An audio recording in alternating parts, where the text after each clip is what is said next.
प्रभु यीशु मसीह के अद्भुत और सामर्थ्य नाम में जय मसीह की।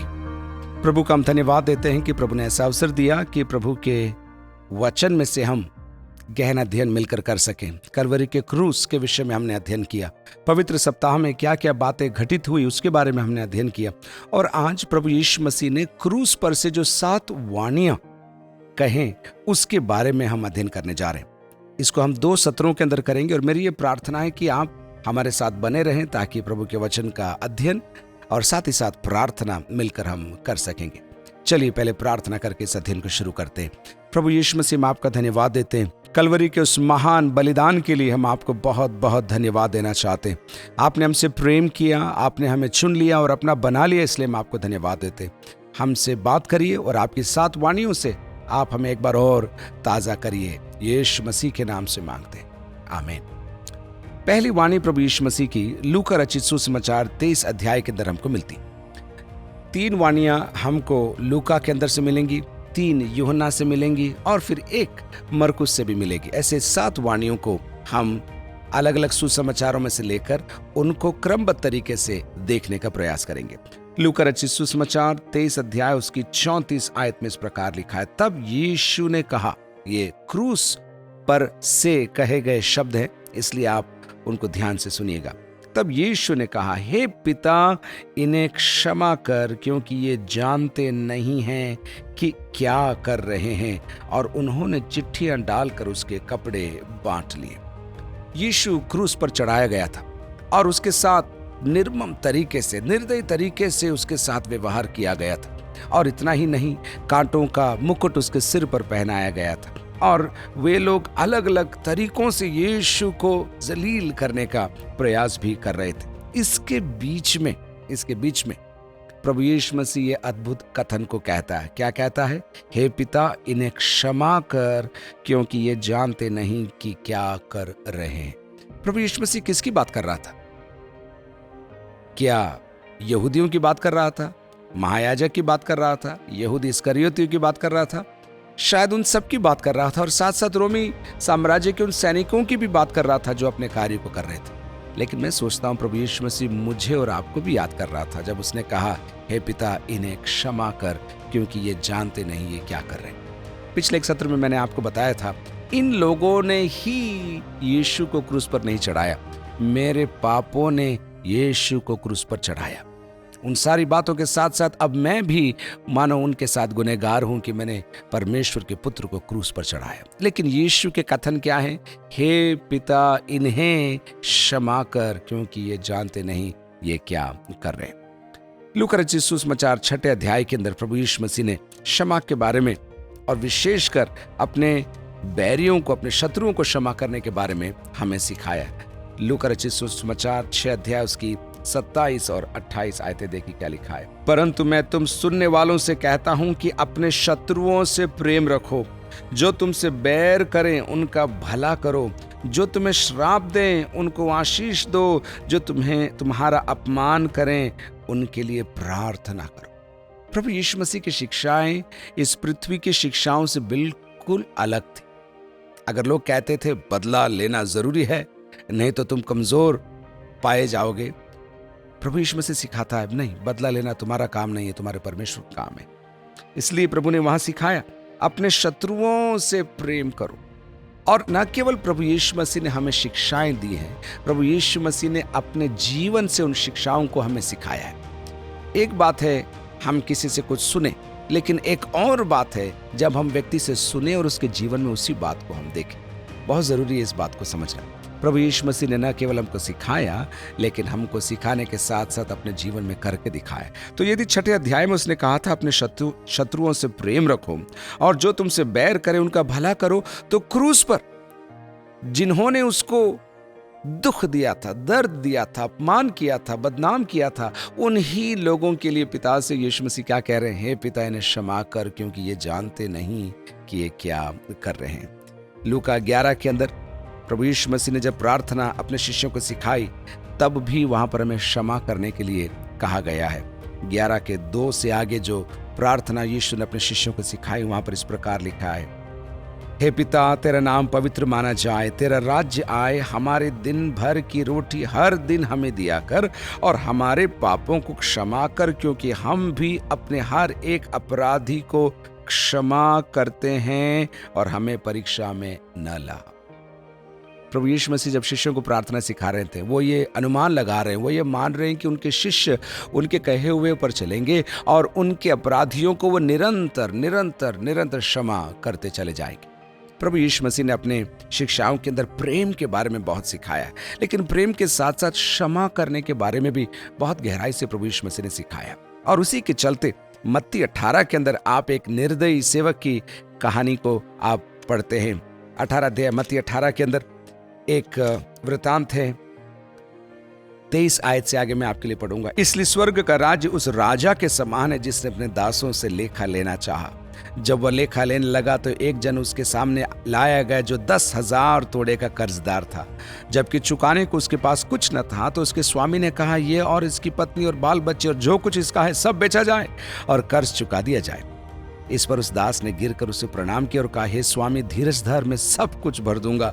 तब उस दास के स्वामी ने तरस खाकर उसे छोड़ दिया और उसका कर्ज भी क्षमा कर दिया। आगे, परंतु जब वो दास बाहर निकला तो उसके संगी दासों में से एक उसको मिला जो उसके 100 दिनार का कर्जदार था। उसने उसे पकड़कर उसका गला घोंटा और कहा, जो कुछ तुझ पर कर्ज है भर दे। इस पर उसका संगी दास गिरकर उससे विनती करने लगा, धीरज धर, मैं सब भर दूंगा। उसने न माना, परंतु जाकर उसे बंदी गृह में डाल दिया कि जब तक कर्ज भर न दे तब तक वहीं रहे। ऐसे दृष्टांतों को देखकर प्रभु यीशु मसीह ने मुझे और आपको सिखाया कि हमें निरंतर क्षमा करते जाना है, और क्षमा केवल शिक्षा में नहीं परंतु जीवन में हमें चरितार्थ करना है। और कितनी बार क्षमा करना है उसके बारे में एक बार यीशु मसीह ने कहा, 7 बार 70। ये एक मुहावरा था, मानो जब तक तुम भूल न जाओ तब तक क्षमा करते जाओ। लेकिन सामने वाला सुधरे नहीं तो, सामने वाले को समझ में नहीं आए तो उसकी जिम्मेदारी आपकी नहीं है, आपको निरंतर क्षमा करते जाना है। और ये क्षमा प्रभु यीशु मसीह ने अपनी पहली वाणी जो क्रूस पर से उसने कही, उसके अंदर भी उसने हमें याद दिलाया, हे पिता, इन्हें क्षमा कर, क्योंकि ये जानते नहीं कि ये क्या कर रहे हैं। प्रेरितों के काम के अंदर जब हम आते हैं, स्टेफनुस पहला शहीद हुआ और उसके लिए इस प्रकार लिखा है, उसने भी इन्हीं शब्दों को कहकर, 7 अध्याय प्रेरितों के काम 7 अध्याय उसकी 49 और 60 आयत में आपके लिए पढ़ना चाहता हूं, 59 और 60। वो स्टेफनुस पर पथराव करते रहे और वो ये कहकर प्रार्थना करता रहा, हे प्रभु यीशु, मेरी आत्मा को ग्रहण कर। फिर घुटने टेक कर ऊंचे शब्द से पुकारा, हे प्रभु, ये पाप उन पर मत लगा। और यह कहकर वो सो गया और शाऊल उसके वध में सहमत था। स्टेफनुस मरते मरते भी अपने स्वामी से सीखे गए शब्दों को याद कर कर उस पर पत्थर मारकर उसे वध करने वालों के लिए प्रार्थना करता है, हे प्रभु, इन पर ये पाप मत लगाना। मेरे प्रियो, मुझे और आपको न केवल प्रेम करना है, लेकिन मुझे और आपको क्षमा करना है। लोग कहते हैं, मैंने माफ तो कर दिया है लेकिन मैं भूल नहीं सकता। इसमें कितनी सच्चाई है वो आपको अपने आप को खोजना है वचन के प्रकाश के अंदर। अगर परमेश्वर आपसे कहे, मैंने तुझे माफ कर दिया है लेकिन तेरे पाप को मैं भूल नहीं सकता, तो फिर उसका अर्थ क्या होगा? हम फिर से गुनहगार ठहराए जाएंगे। और फिर अगर यदि गलती हम करते हैं तो हमको मानो वो कहेगा, देखा मैंने तुमसे कहा था। हम ऐसा व्यवहार अन्यों के साथ करते हैं। हम चाहते हैं कि लोग हमें क्षमा कर दें और भूल जाएं, लेकिन हम लोगों को क्षमा करना नहीं चाहते और उन्हें भूलना भी नहीं चाहते। मेरे व्यक्तिगत अनुभव से मैं आपको एक चीज बताना चाहता हूं, क्षमा न करना आपके जीवन के अंदर शत्रु के लिए एक दरवाजा बन जाता है। अक्षमा शत्रु का बहुत बड़ा द्वार है आपके जीवन के अंदर। आप दुआ करते होंगे, प्रार्थना करते होंगे, उपवास करते होंगे, ये संदेश आप सुन रहे होंगे, लेकिन यदि आपके जीवन के अंदर किसी के प्रति, चाहे वो आपके माँ बाप हों, चाहे आपके बच्चे हों, चाहे सगे संबंधी हों, चाहे सह विश्वासी हों, चाहे पड़ोसी हों, चाहे गैर मसीही लोग हों, चाहे आपके ऑफिस के अंदर आपके अंदर अक्षमा है, तो एक गठान के समान है जो आपको परमेश्वर के कार्यों से वंचित करती है। और इतना ही नहीं, आपको आत्मिक बातों में उन्नति करने से रोकती है। आप कहते होंगे, मुझे बहुत बुरा लगा था। हाँ, सही है, आपको बुरा लगा होगा। आप कहते होंगे, मुझे बहुत नुकसान उन्होंने पहुंचाया। बिल्कुल सही आप कह रहे हैं, उनको उन्होंने आपको नुकसान पहुंचाया होगा, लेकिन मैं आपको कहना चाहता हूं, आपको उन्हें क्षमा करने का ही अधिकार है, उन पर न्याय चलाने का नहीं, उनको दोषी ठहराने का नहीं।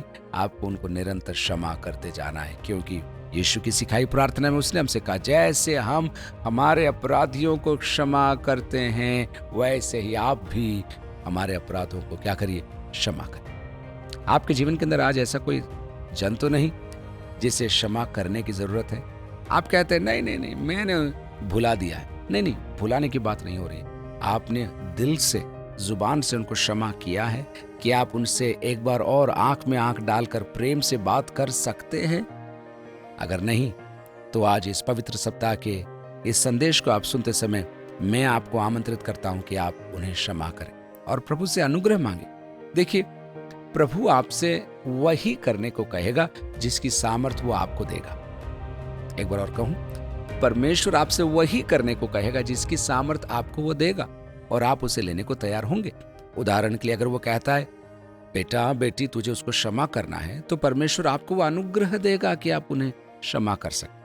अगर प्रभु आपसे कहता है किसी की जाकर सेवा कर या किसी को कुछ जाकर दे, प्रभु आपको देगा, तभी आप जाकर उनके लिए वो कार्य कर पाए। ये प्रभु के वचन की और उसकी वाचा की खूबसूरती है कि जो वो मांगता है उसे वो हमें देता है कि हम उसे लौटा सके।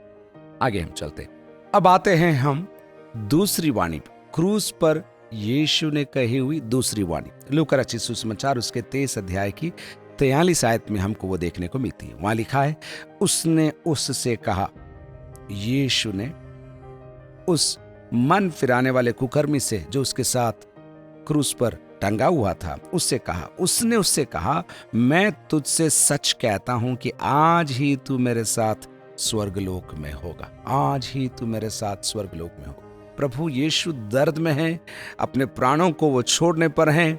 इतना उन्होंने दर्द सहा, लेकिन उसके बीच में भी इस व्यक्ति की पुकार, एक तरफ से एक व्यक्ति उसका मजाक उड़ा रहा है और दूसरी तरफ ये व्यक्ति मन फिराने के लिए और पश्चाताप करने के लिए और अपने गुनाहों को कबूल कर कर एक नया मन, एक नया जीवन पाने के लिए तैयार है। उसको भी यीशु शांति का, उद्धार का और आनंद का संदेश सुनाता है। यह है क्रूस पर की दूसरी वाणी, क्या? मैं तुझसे सच कहता हूं कि आज ही तू मेरे साथ स्वर्गलोक में होगा। आज ही, अर्थात यीशु कुछ ही देर के अंदर अपने प्राण त्यागने पर है। आज ही तू मेरे साथ स्वर्गलोक में होगा। कई लोग सोचते हैं स्वर्गलोक कहाँ है? क्या वह स्वर्ग से अलग है? क्योंकि इंग्लिश में पैराडाइज भी आया है, परदीसा भी आया है एक जगह पर। तो लोग सोचते हैं क्या ये कोई अलग जगह है? क्या अब्राहम की गोद है क्या ये? मैं आपको समझाना चाहता हूं। यूहन्ना रचित सुसमाचार में आई और उसके 17 अध्याय की 24 आयत देखिए। यूहन्ना 17 के 24 में क्या लिखा है? हे पिता, मैं चाहता हूं कि जिन्हें तूने मुझे दिया है, जहां मैं हूं वहां वे भी मेरे साथ हों। जहां प्रभु यीशु है वहां वह आपको और मुझको रखना चाहता है। एक और आयत मैं आपको देता हूं, तब आपको समझ में आएगा। रोमियो के पत्र उसका 6 अध्याय की 5वीं आयत देखिए। रोमियो के पत्र 6 अध्याय और उसकी 5वीं आयत। क्योंकि यदि हम उसकी मृत्यु की समानता में उसके साथ जुट गए हैं, तो निश्चय उसके जी उठने की समानता में भी जुट जाएंगे। अर्थात जहां पर यीशु है वहां पर हम भी रहेंगे। अन्य शब्दों में, प्रभु यीशु मसीह जब स्वर्ग पहुंचा, ये कुकर्मी जिसने मन फिराया, जिसको जीवन के अंतिम घड़ी के अंदर भी पश्चाताप का अवसर मिला और उसने उसका लाभ उठाया, वो भी जहां यीशु था वहां पर पहुंचा दिया गया। कितनी बड़ी बात है कि हमें पश्चाताप और मन फिराव का अवसर प्रभु देता है। कुछ लोग सोचते हैं कि ये मेरे लिए नहीं है। कुछ लोग ऐसा कहते हैं, अभी मैं जवान हूं, जब मैं बूढ़ा हो जाऊंगा तब इन बातों को सोचूंगा। मेरे प्रियो, आपकी और मेरी कितनी उम्र है हमको नहीं मालूम, लेकिन जब तक हमारे पास समय है, जब हमारे पास ताकत है, हमें यीशु के संदेश को स्वीकारना है। इतना ही नहीं, उसको मानकर जीवन के अंदर चरितार्थ कर कर अन्यों को भी वो संदेश हमारे जीवन से और हमारे शब्दों से उनको निरंतर देते जाना है। क्या कहा यीशु ने? मैं तुझसे सच कहता हूं, आज ही तू मेरे साथ स्वर्गलोक में होगा। क्या आपको मालूम है, हर मनुष्य के अंदर उद्धार पाने की, मोक्ष पाने की या स्वर्ग पहुंचने की चाह है। इसलिए लोग अलग अलग रीतियों से उसे अपनाने का, उसे पाने का प्रयास करते हैं। कुछ लोग 40 दिन का उपवास रखते हैं, तो कुछ लोग कीलों की सेज पर सोते हैं, तो कुछ लोग पहाड़ों पर निर्वस्त्र बैठे रहते हैं, तो कुछ लोग तपस्या करते हैं, कुछ लोग दान करते हैं, कुछ लोग पुण्य करते हैं, कुछ लोग अपने केश का मुंडन करवाते हैं। ये सब क्यों करते हैं? ताकि वो किसी इष्ट को प्रसन्न कर सके और इस रीति वे उद्धार प्राप्त कर सके। प्रभु यीशु मसीह ने क्या कहा मालूम? यदि तुम मन में विश्वास करोगे, मुंह से अंगीकार करोगे कि यीशु मरे हुओं में से जी उठा, तो तुम्हारा उद्धार हो जाएगा। क्या कहा? मन में विश्वास, मुंह से अंगीकार। और क्या अंगीकार? कि यीशु मेरे पापों के खातिर मरे हुओं में से जी उठा। अगर आप ऐसा कहते हैं, आपका उद्धार हो जाएगा। क्या ये इतना सरल है? बहुत समय पहले एक बहन ने मुझसे एक सभा के बाद पूछा था, क्या उद्धार इतना सरल है? अगर उद्धार इतना सरल है तो करोड़ों लोग ये प्रयास क्यों कर रहे हैं? मेरे प्रियो, उद्धार सरल है लेकिन सस्ता नहीं है। मुफ्त है परंतु सस्ता नहीं है। मुफ्त क्यों है? क्योंकि पिता ने प्रेम के चलते अपने पुत्र के द्वारा यह तोहफा मुझे और आपको दिया है। लेकिन महंगा क्यों है? क्योंकि इसके लिए यीशु को अपने लहू को कलवरी के क्रूस पर बहाना पड़ा। तो ये सच्चाई को मुझे और आपको भूलना नहीं है कि एक स्वर्गलोक है। इस पृथ्वी के बाद भी एक जीवन है। बाइबल स्पष्ट बताती है कि एक ही जीवन है इस पृथ्वी के ऊपर, और इस जीवन के बाद एक न्याय का होना ठहराया गया है। और उस न्याय के बाद दो ही रास्ते हैं, दो ही विकल्प है। या तो हमेशा के लिए प्रभु की उपस्थिति में उसके साथ रहने के लिए, या हमेशा के लिए जहां प्रभु नहीं है, जहां यीशु नहीं है, अर्थात नरक में मुझे और आपको वास करने के लिए ठहराया गया। नरक मनुष्यों के लिए नहीं बनाया, नरक शैतान और उसके दूतों के लिए बनाया। लेकिन यदि हम हमारे जिद पर, हमारे हटीलेपन पर, हमारे अक्कड़पन पर अड़े रहेंगे, तो हमें भी वहां पर हमेशा अनंत काल के अंधकार में जाना पड़ेगा। इसलिए समय रहते क्यों ना हम इन दिनों में प्रार्थना करें, प्रभु मुझे अनुग्रह दे कि मैं उद्धार पाऊं और अंत तक उद्धार के लायक मेरा जीवन रहे। और इतना ही नहीं, जितनों को मैं जानता हूं, जितनों को मैं नहीं जानता, प्रभु वे सब के सब स्वर्ग राज्य के अधिकारी हो जाएं, वे भी स्वर्ग लोक में प्रवेश कर जाएं। आखिरी मौका कब मिलेगा हमें नहीं मालूम। इसलिए आज का दिन बहुत कीमती दिन है। इसलिए तो कलाम में लिखा है, जब तक आज का दिन है, मुझे और आपको प्रभु को अपना जीवन देना और उसके लायक हमारे जीवन को बिताना है। तो हमें प्रार्थना करने की जरूरत है। मैं चाहता हूं एक क्षण मेरे साथ मिलकर प्रार्थना करिए कि और भी लोग इस सुसमाचार को सुन सकें, और भी लोग यीशु के इस बलिदान का लाभ उठाकर इस स्वर्गलोक पर वे लोग भी पहुंच सकें। परमपिता परमेश्वर, हम धन्यवाद देते हैं। कोटि कोटि प्रभु हम आपके चरणों पर आकर धन्यवाद को अर्पित करते हैं। लेकिन हम प्रार्थना करते हैं, हजारों लोग, करोड़ों लोग जो आपको नहीं जानते, आपका विरोध करते हैं, आपकी शिक्षाओं से दूर हैं, उनके लिए हम प्रार्थना करते हैं प्रभु वे सुसमाचार को सुन सकें। इस सीजन के अंदर, इस पवित्र सप्ताह के अंदर करोड़ों लोग अपने टीवी के अंदर, अपने मोबाइल्स के अंदर, अपने किताबों में आपको ढूंढ सकें, पा सकें, और आपके इस अनंत संदेश को पाकर वे भी अपने पापों से, अपने श्राप से, अपने हर प्रकार के बंधन से आजाद होकर आपके संतान वे लोग भी ठहर सके। अनुग्रह कीजिए कि इस कुकर्मी के समान आज भी लोग अपना जीवन आपको दे सकें। प्रभु यीशु मसीह के नाम से मांगते हैं, आमीन और आमीन। अब हम बढ़ते हैं तीसरी वाणी की ओर। मैंने कहा शुरू में 7 वाणियां हैं। उसमें पहली वाणी के अंदर हमने देखा, हे पिता इन्हें क्षमा कर क्योंकि ये जानते नहीं कि ये क्या कर रहे हैं। दूसरी वाणी हमने अभी देखा जहां पर लिखा था, आज ही तू मेरे साथ स्वर्ग लोक में होगा। तीसरी वाणी क्या है? उसके लिए मैं आपको यूहन्ना रचित सुसमाचार उसके 19 अध्याय के अंदर लेकर जाना चाहता हूं। यूहन्ना रचित सुसमाचार 19 अध्याय और उसकी 26 आयत। 19 के 26 में देखिए क्या लिखा है। जब यीशु ने अपनी माता और उस चेले को जिससे वह प्रेम रखता था, अर्थात यूहन्ना, जब यीशु ने अपनी माता और उस चेले को जिससे वह प्रेम रखता था पास खड़े देखा, तो अपनी माता से कहा, हे नारी देख ये तेरा पुत्र है। हे नारी देख ये तेरा पुत्र है। तब उसने चेले से कहा, ये तेरी माता है। और उसी समय से वह चेला उसे अपने घर ले गया। प्रभु यीशु मसीह के पृथ्वी जीवन के अंतिम क्षण है। ऐसा मान सकते हैं कि मरियम का पति यूसुफ का देहांत हो गया, इसलिए वो अकेली क्रूस के नीचे खड़ी है। लेकिन यीशु को उसके प्रति अभी भी अनुकंपा है, अभी भी चिंता है और अपने प्राण गंवा रहा है, पिता की मर्जी को पूरा कर रहा है, लेकिन फिर भी अपने घरेलू जिम्मेदारियों को वो संभाल रहा है। और अब अपनी मां को अपने प्रिय शिष्य के हाथ में देते हुए कहता है, नारी, ये तेरा पुत्र है। जब आप सुनेंगे नारी तो आपको लगेगा ऐसे कैसे शब्द, ऐसे बिना प्रेम के शब्द कैसे, लेकिन मूल भाषा में से गुनाई कहा है, अर्थात कैसे कहें, हे स्त्री, मेरे करीब या मेरे घर के या मेरे दिल के करीब स्त्री या नारी। आज के शब्दों में कहें, हे मां, मम्मी, मैं आपको यूहन्ना को मैं सौंपता हूं, वो आपकी देखरेख करे। और यूहन्ना से कहता है, आज से ये आपकी मां रहेगी। कितनी अद्भुत चिंता, कितना अद्भुत प्रबंध, अंतिम क्षण के अंदर भी अपने घर के लोगों के लिए चिंता। मेरे प्रियो, आपको मालूम, आज हजारों घरों पर बच्चे हैं और माँ बाप हैं, दोनों हैं, तब भी दीवारें ऐसी खड़ी हैं कि लोग आपस में बात करना नहीं चाहते। और कई घरों में कई घर हैं जहां पर बुजुर्गों का अपमान होता है, जहां पर उन्हें एक किनारे पर बैठा दिया जाता है और उन्हें भोजन नहीं दिया जाता या प्रेम नहीं किया जाता। मेरे प्रियो, यीशु एक नमूना है मेरे और आपके लिए। इस आधुनिक युग के अंदर मुझे और आपको यीशु से सीखना है कि हमारे घर के लोगों के लिए हमें चिंता करना जरूरी है, चाहे वो बुजुर्ग हों, चाहे वो छोटे हों, चाहे वो बड़े हों, चाहे वो कमाते हों या ना कमाते हों। आपके प्रेम भरे शब्द, आपके प्रेम भरे कार्य आपके घर के लोगों के लिए होना जरूरी है। लेकिन साथ साथ एक और बात मैं जोड़ना चाहता हूं। अगर ये बात सही है कि यीशु की मां अब विधवा है, तो यीशु ने एक विधवा के लिए प्रबंध किया, उसके बारे में उसने सोचा और उसके आने वाले दिनों के लिए एक रास्ता उसके लिए खोल दिया। चारों तरफ आप मुड़कर देखिए, ऐसी बहनें होंगी जिन्होंने अपने जीवन साथी को खो दिया होगा।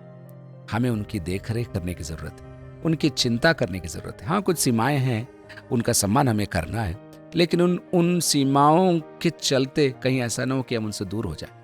बाइबल कहती है, परमेश्वर अनाथों और विधवाओं का परमेश्वर है।